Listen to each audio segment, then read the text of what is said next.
தமிழ் நடிகைகள் குறித்து இழிவாக பேசிய டாக்டர் காந்தராஜ் மீது நடவடிக்கை எடுக்க கோரி சென்னை காவல் ஆணையர் அலுவலகத்தில் நடிகை ரோஹிணி புகார் அளித்திருக்கிறார். தமிழ் நடிகைகள் குறித்து இழிவாக பேசிய டாக்டர் காந்தராஜ் மீது நடவடிக்கை எடுக்க கோரி சென்னை காவல் ஆணையர் அலுவலகத்தில் ரோஹிணி புகார் ஒன்று அளித்திருக்கிறார்.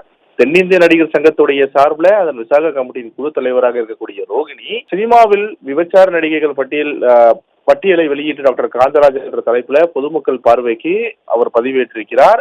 நடிகைகளை ஒட்டுமொத்தமாக கீழ்த்தரமாக பேசியதோடு அனைத்து நடிகைகளும் பாலியல் தொழில் என்பது போல பேசியிருப்பது கண்டிக்கத்தக்கதாகவும் பேசியிருக்கக்கூடிய இந்த வீடியோ இருப்பதாகவும் அவர் மறைந்த நடிகைகள் முதல் தற்போதுள்ள நடிகைகள் வரை அவர்களது வாழ்க்கை நடத்தை தனக்கு சம்பந்தமில்லாத எவ்வித ஆதாரமும் இல்லாமல் பேச்சளித்ததோடு அதன் மூலமாக நடிகைகள் என்றாலே சினிமாவில் cameraman, editor, makeup man, director என விருப்பப்படுகின்ற அனைவரிடமுமே அட்ஜஸ்ட்மெண்ட் என்ற பெயர்ல தான் நடிக்க வாய்ப்பு பெறுகிறார்கள் என்பது போல அவர் பேசியிருப்பதாக அவர் புகார் மனுவில் கொடுத்திருக்கிறார்.